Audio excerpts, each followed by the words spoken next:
నుండి కూడా ఇప్పటి వరకు వైఎస్ఆర్ ఫ్యామిలీ అంటే సుచరితక్క అని చెప్పి గుర్తుకొస్తా ఉంటది మనందరూ కూడా.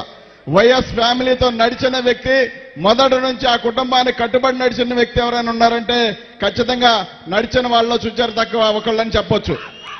అలాంటి పరిస్థితిలో అందకు అక్క ఒక మాట చెప్పారు. ఏమనంటే, నాకు ఒక పేజీ ఉంది, జగన్మోహన్ రెడ్డి గారు ఒక పేజీ ఇచ్చారు నాకని చెప్పి.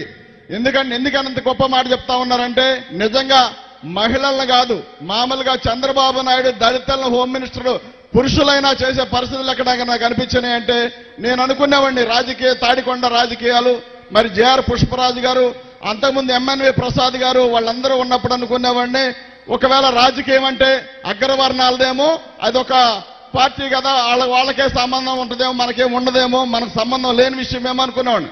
మనందరం ఓట్లు వేయడానికే పుట్టామేమో అనిపించేది నాకు వాళ్ళందరిని చూస్తే. కానీ జగనన్న వచ్చిన తర్వాత ఓట్లు వేయడమే కాదు, సీట్లు కూడా మీకు ఇస్తాను, సీట్లో మీరు పోటీ చేయవచ్చు, మీలాంటి వాళ్ళు సుచరితక్క లాంటి వాళ్ళు హోమ్ మినిస్టర్లు అవ్వచ్చు అని చెప్పి దళిత హోమ్ మినిస్టర్ చేసిన ఘనత జగన్మోహన్ రెడ్డి గారిది. అలాంటి వ్యక్తికి ఇవాళ ఇక్కడ సీట్ ఇవ్వడం చాలా సంతోషం. అదేవిధంగా మనం జగనన్న వచ్చిన తర్వాత, జగనన్న రాకముందు పాలన మనందరం కూడా చూసాం. జగనన్న వచ్చిన తర్వాత 4.5 సంవత్సరాల పాలనలో ఎంత అద్భుతమైన పాలన జరుగుతా ఉందంటే, జగనన్న ప్రతి ఒక్క పేద పిల్లాడిని చదివించాలని, వాళ్ళని కూడా ఐఏఎస్లు గాను ఐపీఎస్లు గాను తీర్చిదిద్దాలని, ఎక్కడన్నా స్కూల్స్ బాగా పోతే మరి మన పిల్లలందరూ కూడా టాయిలెట్స్కి వెళ్లాలంటే ప్రాబ్లంగా ఉంటే అది కూడా ఆలోచించి నాడు నేడు కింద వాళ్ళ స్కూళ్ళన్నీ డెవలప్ చేస్తా ఉన్నారు. అదేవిధంగా అవ్వాతాతలకు 1వ తారీఖు వచ్చేసరికల్లా జగన్మోహన్ రెడ్డి గారు పెన్షన్ ఇస్తా ఉన్నారు. జగన్మోహన్ రెడ్డి గారు ఈ రాష్ట్రానికి ఎందుకు అవసరం అని చెప్తా ఉన్నారంటే, ఎందుకు అవసరం మళ్ళీ అంటే నేను చెప్తాను, ఒకసారి రాసుకోండి. ఒకటే ఒక మాట, మరి ఇవాళ మహిళలు బాగున్నారంటే ఖచ్చితంగా జగన్మోహన్ రెడ్డి గారి గొప్పతనమే.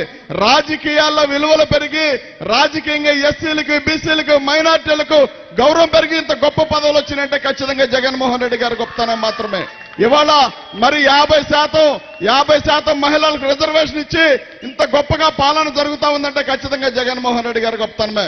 విద్యా వ్యవసాయ రంగాల్లో జగన్మోహన్ రెడ్డి గారు తీర్చుకున్న ఆలోచన చిన్నది కాదు. ఒక్కసారి గమనించండి. ఇవాళ ఆరోగ్యశ్రీ విషయంలో ఒకప్పుడు 5 నుంచి 10 లక్షలు పెరిగింది, చాలా గొప్పగా అనుకున్నారు.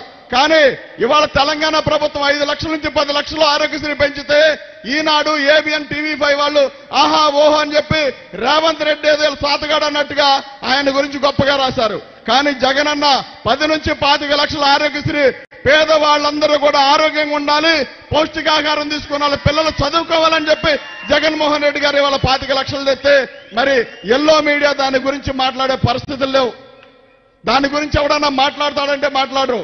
ఈ రాష్ట్రానికి ఎల్లో వైరస్ బట్టి చానాళ్ళు అవుతుంది, కానీ వదిలిచ్చాం.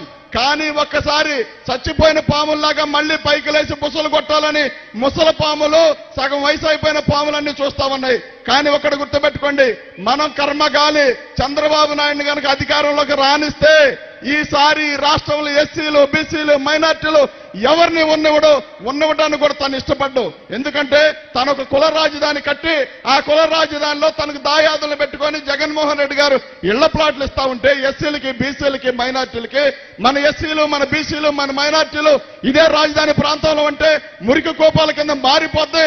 కాబట్టి వాళ్ళెవరూ కూడా అమరావతి ప్రాంతంలో ఇళ్ల ప్లాట్లు ఇవ్వడానికి వీల్లేదని చెప్పి కోర్టుకేసిన చంద్రబాబు నాయుడు ముఖ్యమా? ఎస్సీలు, బీసీలు, మైనార్టీలు నా పక్కనే ఉండాలి, నా ఇంటి పక్కనే ఉండాలని చెప్పి కోరుకున్న జగన్మోహన్ రెడ్డి గారు మనకు ముఖ్యం. ఒకసారి గమనించండి. చంద్రబాబు నాయుడు అనే వ్యక్తి ఎస్సీలుగా ఎవరైనా పుట్టాలని చెప్పి మాట్లాడిన సందర్భం మనం చూసాం. అదేవిధంగా తనకు సంబంధించిన మినిస్టర్ ఒక ఆయన శుభ్రంగా ఉండరని చెప్పి మాట్లాడిన దాఖలాలు మనం చూసాం. ఈనాటికి కూడా చంద్రబాబు నాయుడు నాకు వయసు అయిపోయింది కదా, పెద్ద వయసు అయింది, నేనేదో తొందరపడి మాట్లాడాను కాబట్టి క్షమించండి అని చెప్పి ఈనాటికి కూడా ఎస్సీలకి క్షమాపణ చెప్పకపోగా, ఇవాళకి కూడా ఆ మాట మీద ఖండన లేకపోగా ఇవాళ నాకు అనిపిస్తా ఉంది ఇప్పటికి కూడా చంద్రబాబు నాయుడు మన కులహీనులుగా చూడాలని చూస్తా ఉన్న వ్యక్తి చంద్రబాబు నాయుడు. కానీ ఎస్సీలు, బీసీలు, మైనార్టీలు నాకు బందెరిక ఉంది, ఎస్సీలు నా మేనమామలు ఉన్నారు, నా మేనత్తలు ఉన్నారని చెప్పుకున్న గొప్ప ముఖ్యమంత్రి రాష్ట్రానికి ఎవరు ఉన్నారంటే ఖచ్చితంగా జగన్మోహన్ రెడ్డి గారు మాత్రమే. మనం ఇంత గొప్పగా అధికారం చేజిక్కించుకొని మరి ఎస్సీలని, బీసీలని 75% పదవులు ఇచ్చాడు. ఉమ్మడి రాష్ట్రంగా ఉన్నప్పుడు 5 మినిస్టర్ పదవులు ఇస్తే చాలా గొప్ప ఎస్సీలకి, కానీ జగనన్న వచ్చిన తర్వాత ఏకైక ఆంధ్రప్రదేశ్ లో కూడా 5 మినిస్టర్ పదవులు ఇచ్చి అందులో మొదటి దళిత హోమ్ మినిస్టర్ గా అక్కకి అవకాశం కల్పించారు. ఒక్కసారి గమనించండి, మనం ఎక్కడో చట్టాలకు దూరం అయ్యామని మన అక్కని హోమ్ మినిస్టర్ చేశారు. మరొకసారి మనం ఎక్కడో చదువులకు దూరం అవుతా ఉన్నామేమో అని చెప్పి ఆదిమూలపు సురేష్ అన్న విద్యాశాఖ మంత్రిగా చేశారు. చంద్రబాబు నాయుడు ఎస్ఎల్ని ఏనాడైనా సరే సాంఘిక సంక్షేమ శాఖ తప్ప మరొక శాఖ ఇచ్చిన వ్యక్తి కాదు చంద్రబాబు నాయుడు. జగనన్న వచ్చిన తర్వాత మాత్రమే ఏ శాఖ సంబంధం లేకుండా ప్రయారిటీ ఉన్న శాఖలన్నీ కూడా మన ఎస్సీలకి, బీసీలకి, మైనార్టీలకు ఇచ్చాడు. ఆ గొప్పతనం ఎవరిది? జగన్మోహన్ రెడ్డి గారిది. అలాంటి వ్యక్తి మన ఈ రాష్ట్రానికి కావాలి కానీ మన కులహీనులుగాను, తక్కువగాను, బలహీనులుగాను చూసిన వ్యక్తి చంద్రబాబు నాయుడు. అలాంటి వ్యక్తి ఈ రాష్ట్రానికి అవసరమా? ఒక్కసారి గమనించండి. ఇక పవన్ కళ్యాణ్ అని ఆయన ఉన్నాడు. పవన్ కళ్యాణ్ ఆయన ఈ మధ్య పాపం తెలంగాణలో ఓట్ల ఎలక్షన్కి వెళ్ళాడు. గుర్తుంది కదా మీ అందరికీ? ఉంది కదా. ఆయన తెలంగాణలో పోటీ చేస్తే 8 చోట్ల పోటీ చేస్తే కనీసం 1 చోట డిపాజిట్లు వచ్చాయి, 7 చోట్ల డిపాజిట్లు కోల్పోయాడు. ఆ తెలంగాణలో మన దళిత బిడ్డ ఒక ఆడపిల్ల పోటీ చేస్తే ఆ పిల్లకి అన్ని ఓట్లు వచ్చినన్ని కూడా ఇతనికి రాలా. ఈ పవన్ కళ్యాణ్కి వీళ్ళందరూ కలిసి వెళ్ళి చంద్రబాబు నాయుడు, పవన్ కళ్యాణ్ వెళ్ళి ఆ పిల్ల సంకనాకిన సిగ్గురాది వ్యక్తులకి వీళ్ళందరంట వాళ్ళు ఈ రాష్ట్రంలో 151 సీటు 30 మంది ఎంపీలు ఉన్న జగన్మోహన్ రెడ్డి గారినంట వీళ్ళందరూ కలిసి ఓడిస్తారంట. ఎక్కడెక్కడో ఉన్న దళిత బిడ్డ, చిన్న బిడ్డ, పేద బిడ్డ ఆ పిల్లని కనీసం ఆ పిల్లకు వచ్చిన ఓట్లు నీకు రాకపోతే ఇక్కడంత బలంగా ఈ రాష్ట్రంలో 151 సీటు 30 మంది ఎంపీలు ఉన్న జగన్మోహన్ రెడ్డి గారిని ఎలా ఓడిస్తారా ముండలారా మీరందరూ కలిసి అడుగుతా ఉన్నా. కాబట్టి ఈ రాష్ట్రంలో ప్రతి పేదవాడు, అగ్రవర్ణంలో ఉన్న పేదవాడు బాగుండాలంటే ఖచ్చితంగా జగన్మోహన్ రెడ్డి గారు కావాల్సిందే. ఇది నేను చెప్తున్న మాట కాదు. మీలో ఒకరిని మీతో ఒకసారి కత్తెర సురేష్ అన్న దగ్గర నేను పనిచేశాను. అప్పిరెడ్డి అన్న నా గురువు. అలాంటి వ్యక్తుల దగ్గర నేను పనిచేశాను. అలాంటి వ్యక్తిని ఇవాళ తీసుకొచ్చి జగన్మోహన్ రెడ్డి గారు ఎంపీని చేశాడంటే ఆ గొప్పతనం అంతా కూడా జగన్మోహన్ రెడ్డి గారు. ఎస్సీల పైన కేసులు పెట్టి మనం లోపల పెట్టిస్తా ఉంటే కేసులు పెట్టి వీళ్ళు పొలాలు తగలబెట్టించారని చెప్పి మనం చిన్న చూపు చూసి మన పైన కేసులు పెడితే మనం జైల్లో కూర్చోబెడితే చంద్రబాబు నాయుడు జగన్మోహన్ రెడ్డి గారు తీసుకెళ్లి ఏకంగా ఢిల్లీ పార్లమెంట్ లో కూర్చోబెట్టాడు. ఒక్కసారి గమనించండి. మనకి ఏ వ్యక్తి ముఖ్యం? నందిగం సురేష్ అనేవాడు పెద్ద చదువుల వ్యవసాయ కూలీ కొడుకు. వాడు నార్మల్ గా 10వ తరగతి చదివాడు. 10వ తరగతి చదివిన వాడు హాస్టల్లో ఉన్నప్పుడు వార్డెన్ గారు గ్రీనింగ్ తో సంతకం పెడతామంటే మా అన్నను అడిగా, మనం కూడా గ్రీనింగ్ తో సంతకం పెట్టొచ్చు అంటే దానికి పెద్ద ఎత్తున చదువుకోవాలి, మంచి అవకాశం వచ్చినప్పుడే గ్రీనింగ్ తో సంతకం పెడదాం, కుదురుద్దని చెప్పాడు. కానీ జగనన్న ఏం చెప్పాడు తెలుసా? అవసరం లేదు, 10వ తరగతి చదివినా నా ఎస్సీ బిడ్డలను మాత్రం ఖచ్చితంగా గ్రీనింగ్ సంతకం నేను పెట్టిస్తానని చెప్పి నా చేత గ్రీనింగ్ సంతకం పెట్టిస్తామన్నాడంటే అది ఖచ్చితంగా జగన్మోహన్ రెడ్డి గారి గొప్పతనం మాత్రమే. ఇంత గొప్పగా పాలన సాగుతా ఉంటే వీళ్ళందరూ జగన్మోహన్ రెడ్డి గారిని మధ్య లోకేష్ చూశారు కదా పాదయాత్రలో. లోకేష్ ఏం మాట్లాడాడు? జగన్మోహన్ రెడ్డి గారిని భయం రుచి చూపిస్తా అని చెప్పాడు. అన్నాడా లేదా? అన్నాడు కదా. కానీ జగన్మోహన్ రెడ్డి గారిని భయపెడతా అన్న వ్యక్తి ఈ మధ్య రాజమండ్రి సెంట్రల్ జైల్లో నాన్నేస్తే మీడియా ముందుకు వచ్చి ఇటు తలగిరి అంటాడు, మా నాన్న చూసి 40 రోజులు అవుతుంది సార్ అంటున్నాడు. సిగ్గుండొద్దు. నిజంగా లోకేష్ భయం అంటే అట్లా ఉంటుంది. జగన్మోహన్ రెడ్డి గారితో పెట్టుకుంటే అట్లా ఉంటుంది. కాబట్టి నువ్వు కావచ్చు, మీ అయ్య కావచ్చు, మీరు పెంచుకుంటున్న పవన్ కళ్యాణ్ కావచ్చు, ఎవరైనంత మంది కలిసి వచ్చిన జగన్మోహన్ రెడ్డి గారిని ఈ రాష్ట్రంలో మీరు పెరికేసేదేం లేదు. కాబట్టి ఈ రాష్ట్రం మొత్తం మీద జగన్మోహన్ రెడ్డి గారిని భయపెడతా అని చెప్పిన లోకేష్ ఆ రకంగా భయపెడితే ఒక్క మాట చెప్పండి, ఈ రాష్ట్రం మొత్తం మీద, దేశం మొత్తం మీద జగన్మోహన్ రెడ్డి గారిని భయపెట్టే మగాడు ఉన్నాడా? పోనీ భయపెడతాడా ఎవడైనా? పెట్టలేడు. అలాంటి జగన్మోహన్ రెడ్డి గారు ఢిల్లీ వెళ్ళి ఆమెను పిలిచేది సోనియా గాంధీ. అప్పటికే దేశంలో ముఖ్య మహిళ అని చెప్పుకుంటున్నారు ఆమె గురించి. ఆమెను పిలిచి అందయ్యా నువ్వు ఓదార్పు యాత్ర ఆపాలి, లేకపోతే నీ మీద కేసులు పెడతానంటే సడన్ గా లేచి షర్ట్ లాక్కొని నాకు ఫ్లైట్ టైం అయింది, నీకు అన్న పనింటే చూసుకొని నా పని నాకు ఉందని చెప్పి లేచి వచ్చిన మగాడు జగన్మోహన్ రెడ్డి గారు. అలాంటి వాడు పోతే భయపడతాం, వీళ్ళు పోతే భయపడతాం. భయపడే రకం కాదురా నాయన జగన్మోహన్ రెడ్డి గారు. అసలు ఒరిజినల్ జగన్మోహన్ రెడ్డి గారిని చూస్తే మీరు కెపాసిటీ చాలదు మీకు. కాబట్టి మీరందరూ ఆయన ఒక ప్రేమకు బానిసాడు. ఈ రాష్ట్ర ప్రజల ప్రేమకు బానిసమై ఎప్పటికైనా ఇలా జీవితాలను మార్చాలని చెప్పి 12% ఉన్న పేదరికాన్ని 5% తీసుకొచ్చాడు. 14 సంవత్సరాలు చంద్రబాబు నాయుడు పాలించాడు. 40 సంవత్సరాలు ముఖ్యం, మరి 40 సంవత్సరాలు అనుభవం ఉందని చెప్పాడు. ఏనాడైనా పేదరికం తగ్గిందా అంటే ఏనాడు తగ్గల.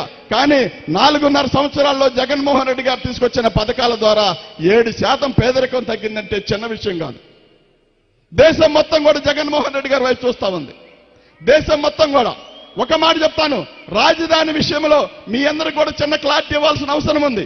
రాజధాని అనేది ఒకటి అన్ని ప్రాంతాలు సమానంగా ఉండాలని చెప్పి మనకు ఒక 2 పిల్లలు ఇస్తే, ఒకరిని కర్నూలు సైడ్ ఒకరిని వైజాగ్ సైడ్ ఇస్తే, మనకు 2 ఎకరాల భూమి ఉంటే ఖచ్చితంగా వాళ్ళకి ఎకరం వీళ్ళకి ఎకరం ఇస్తామా?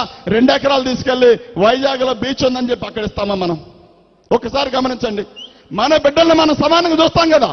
ఈ రాష్ట్ర ప్రజలందరూ జగన్మోహన్ రెడ్డి గారికి అత్యధిక సీట్లు ఇచ్చి అందరూ ప్రేమించి మరి వాళ్ళంత గొప్ప పాలన అందిస్తా ఉంటే, ఈ రాష్ట్రంలో కూడా తాడికొండ ప్రాంతం, అమరావతి ప్రాంతం కూడా ఖచ్చితంగా ఇవాళ సీడ్ యాక్సెస్ డెవలప్ అవ్వగానే మంచి రేట్లు వస్తాయి, మనందరం కూడా బాగుంటాం. కాబట్టి అక్కడెక్కడో కుంచెనపల్లి ఉంది, తెలుసు కదా. కుంచెనపల్లిలో బైపాస్ వచ్చిన తర్వాత ఎకరం 8 నుంచి 10 కోట్లు వలికింది. అప్పటికేం రాజధాని లేదు అక్కడ. డెవలప్మెంట్ అంటే ఒక ఊరిని, ఒక సిటీని తయారు చేయలేం. ఒక ఊరు స్మార్ట్ సిటీ కింద వెలగాలంటే కొన్ని 100 సంవత్సరాలు పట్టుద్ది. హైదరాబాద్ నేనే కట్టానని చెప్పుకునే వ్యక్తి హైదరాబాద్ నుంచి పారిపోయి ఇక్కడ దాక్కున్నాడు. ఏం కారణం పట్టింది? పోనీ హైదరాబాద్ లో ఏమన్నా పోటీ చేస్తాడంటే హైదరాబాద్ లో పోటీకి కూడా ఆ వ్యక్తి దూరం. హైదరాబాద్ని కట్టానని చెప్పుకునే వ్యక్తి.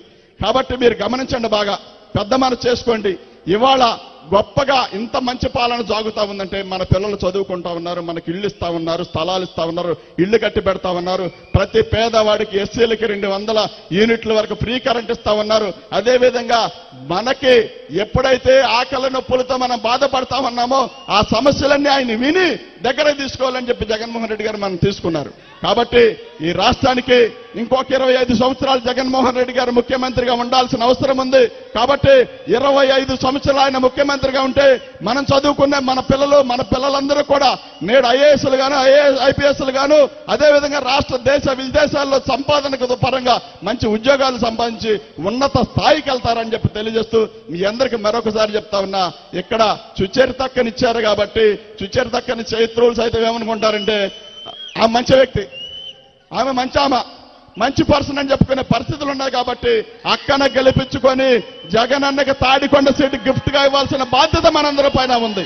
కాబట్టి మనందరం కూడా కలిసి జగన్మోహన్ రెడ్డి గారికి తాడికొండ సీటు గిఫ్ట్ గా ఇచ్చి, జగనన్న ఒక మాట చెప్పారు గతంలో, ఏంటంటే నాకు 20-25 సీట్లు వస్తాయి, 125 సీట్లు వస్తాయి అని చెప్పి జగన్మోహన్ రెడ్డి గారు చెప్పారు గతంలో ఎలక్షన్ ముందు. కానీ 125 సార్లు అనుకున్న జగన్మోహన్ రెడ్డి గారికి 151 ఇచ్చాం. 151 ఇచ్చాం కదా.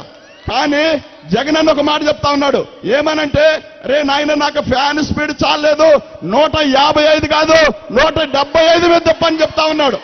175 మీద తిరగాల్సిన అవసరం మనంతకైనా ఉందని చెప్పి, ఇది ఎస్సీల రాష్ట్రం, బీసీల రాష్ట్రం, మైనార్టీల రాష్ట్రం, ఎస్టీల రాష్ట్రంగా జగన్మోహన్ రెడ్డి గారు చూడాలని కోరుకుంటున్నారు. కాబట్టి అలాంటి మంచి మనసున్న నాయకుడు మనకు అవసరం ఉందని చెప్పి తెలియజేస్తూ ఈ మంచి అవకాశం కల్పించిన మా అక్క గారికి, ముఖ్య అతిథులందరికీ మరొకసారి ధన్యవాదాలు తెలుపుతూ సెలవు తీసుకుంటున్నా.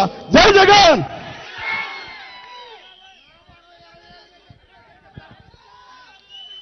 మరి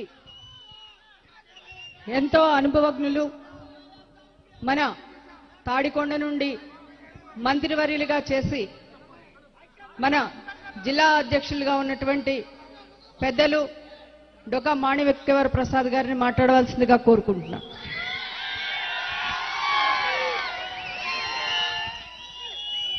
తాడికొండ నియోజకవర్గ సమన్వయకర్తగా నూతనంగా నియమించబడిన సుచరిత గారు, వేదికగా వచ్చిన మంత్రివర్యులు, పెద్దలు, పార్టీ నాయకులు, విచ్చేసిన అశేష ప్రజానీకానికి, మీ అందరికి కూడా తాడికొండ నియోజకవర్గ ప్రజలకి అందరికీ కూడా ముందుగా నా హృదయపూర్వక నమస్కారం.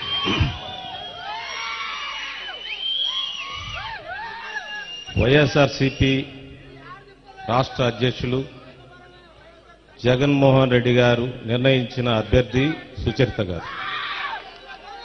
సుచరిత గారు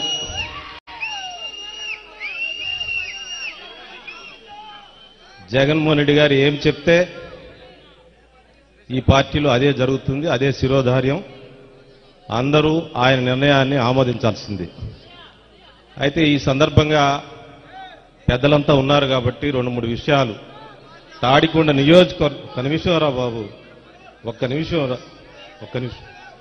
నిమిషం.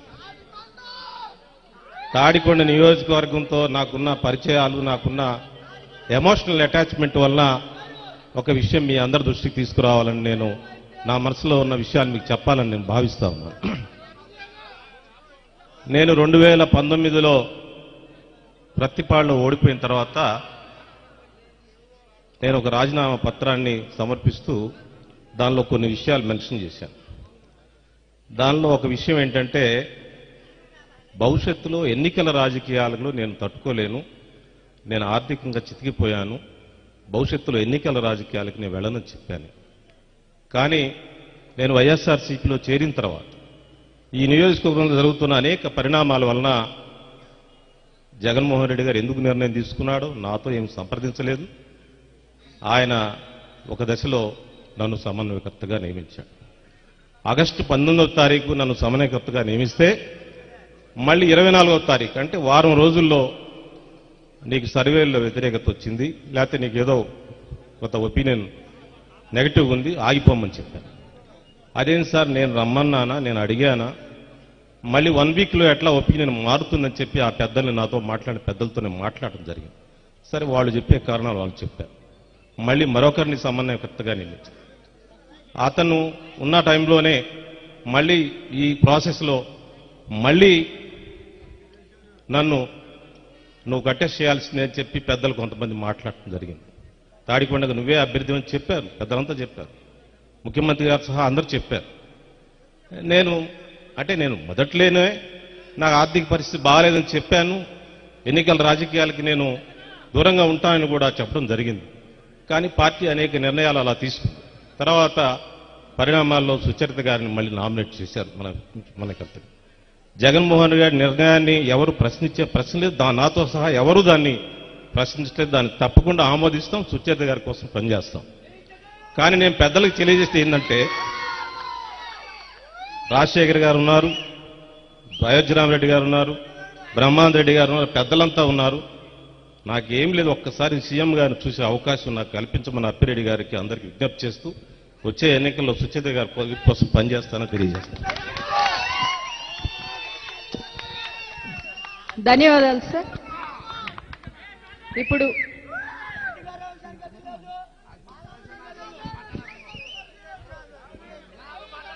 మన శాసనమండలి సభ్యులు శ్రీమతి పోతుల సునీత గారిని మాట్లాడవలసిందిగా కోరుతున్నాం.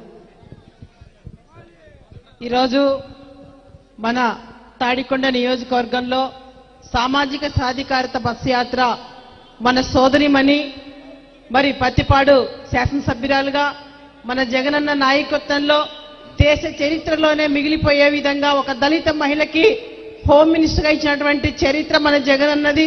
మరి అలాంటి హోమ్ మినిస్టర్గా చేసినటువంటి మన సుచరితని ఈరోజు మరి ఆమె మిందున్నటువంటి నమ్మకం, ఆమె ప్రజలపైన, ఆమె ప్రజల కోసం పనిచేసే విధానం, చాలా మంచి నాయకురాలు, చాలా సౌమ్యురాలు, నిజంగా వాస్తవంగా చాలా మంచి మనసున్నటువంటి నాయకురాలు, ప్రతి ఒక్కరిని కూడా కలుపుకొని వెళ్లే మనస్తత్వం ఉన్నటువంటి నాయకురాలు సుచరిత గారు.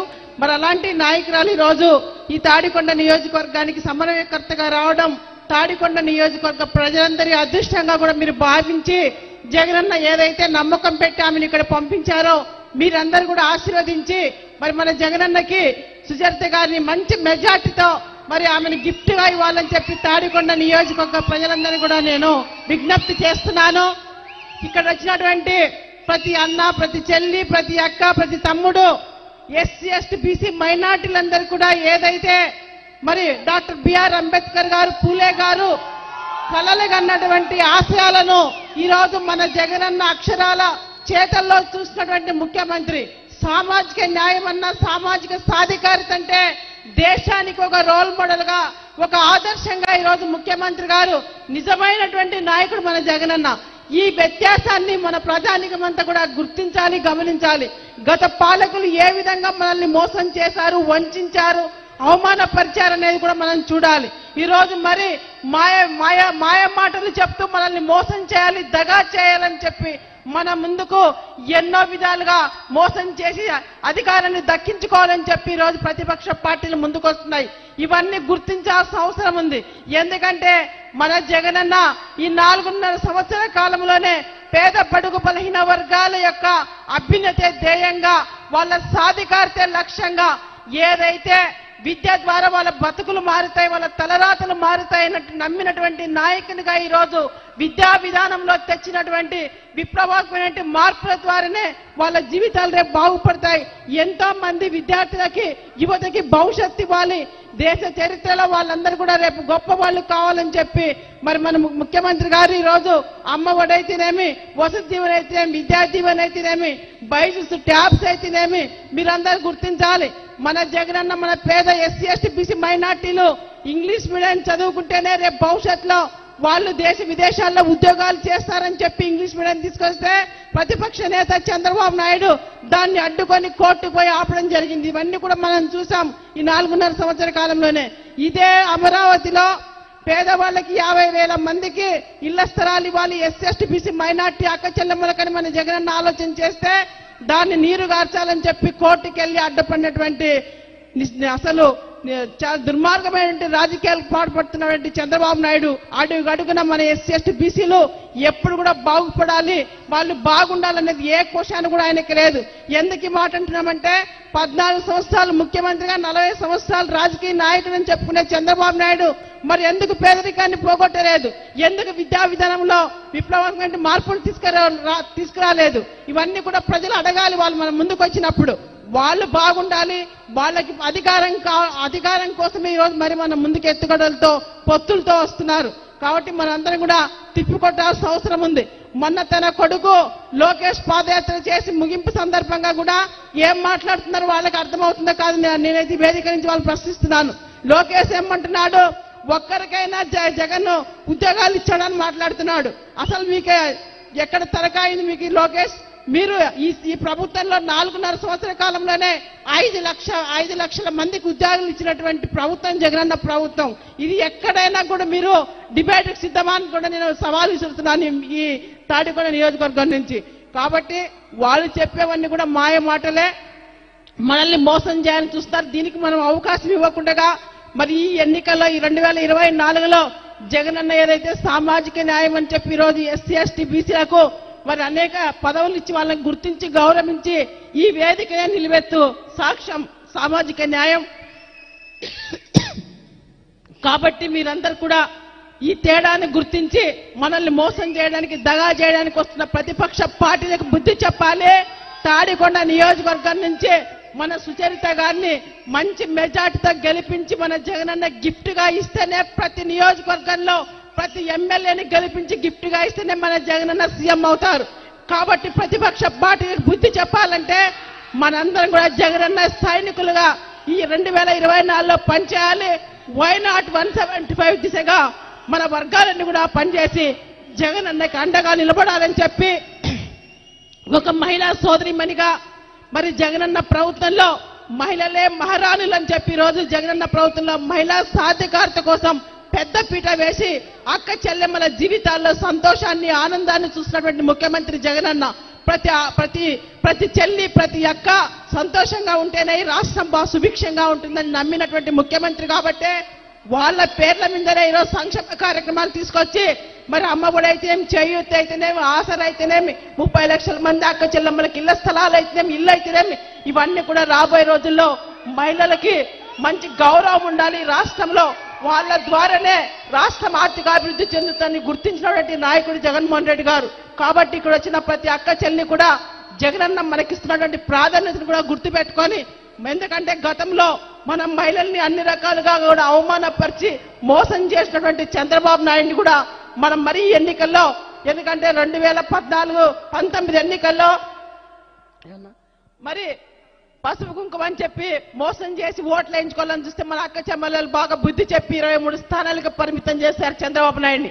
కాబట్టి ఈ 2024 ఎన్నికల్లో ఏదైతే మన అక్క చెల్లెమ్మలకి గుర్తింపిచ్చి మరి ఆర్థిక స్వావలంబన కల్పించాడో అక్క చెల్లెలందరూ కూడా జగనన్నకి అండగా నిలబడాలి. ఎస్సీ ఎస్టీ బీసీ మైనార్టీలు ఉన్నత వర్గాల్లో కూడా పేదవాళ్ళందరూ కూడా జగనన్న ప్రభుత్వం కోసం అండగా నిలబడాలి. వైనాట్ 170 దిశగా మనందరం సైనికులుగా పనిచేయాలని చెప్పి ఇక్కడ వచ్చిన ప్రతి ఒక్కరిని కోరుతూ మరి ముగిస్తున్నాను. జై జగన్, జై జగన్.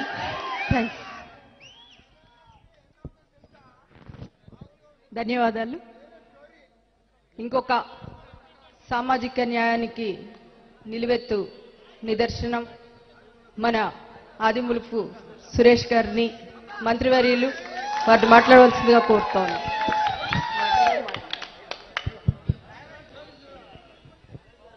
తాడికొండ నియోజకవర్గ ప్రజానికానికి వేదిక ముందున్నటువంటి పెద్దలు రీజనల్ కోఆర్డినేటర్లు శివన్నకు, వత్ర బ్రహ్మానందరెడ్డి అన్నకు, అప్రెడ్డి అన్నకు, రోసన్నకు, వేదిక పైన ఉన్నటువంటి నా సహచర మంత్రులు, మంత్రివర్యులకు, మరి ముఖ్యంగా కార్యక్రమానికి అధ్యక్షత వహిస్తున్నటువంటి మా సోదరి, ఈ యొక్క తాడికొండ నియోజకవర్గ సమన్వయకర్త, రేపు రాబోయే ఎన్నికల్లో పోటీ చేస్తున్నటువంటి అభ్యర్థి, మాజీ హోం మినిస్టర్ వర్యులు శ్రీమతి మేకతోటి సుచరితమ్మ గారికి, వేదిక మీద ఉన్నటువంటి కార్పొరేషన్ చైర్మన్లకు, మాజీ మంత్రివర్యులు అన్న డొక్కా మాణిక్ వరప్రసాద్ గారికి, సురేష్ గారికి, ఎంపీ గారికి, అందరికీ కూడా ముందుగా నా నమస్కారాలు.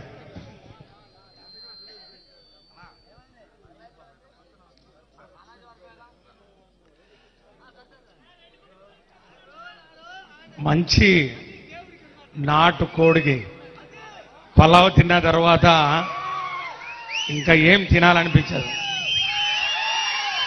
ఈరోజు వేదిక మీద ఉన్నటువంటి వక్తలు, ముఖ్యంగా జోగి రమేష్ అన్న, నందిగం సురేష్ అన్న, వీళ్ళందరూ మాట్లాడిన తర్వాత నాటుకోడి పలావ్ తిన్నంత ఆనందం, సంబరం. అయినా కూడా భోజనం అంతా తిన్న తర్వాత కొంచెం పెరుగన్నం తినబ్బా అని చెప్పి ఎవరైనా బతుకులాడితే పెరుగన్నం తినాల్సి వస్తుంది. ఆ పెరుగన్నం తినే మాటలు కొన్ని 2 మాటలు మాట్లాడి ముగిస్తాను, అంతకుమించి ఏం లేదు.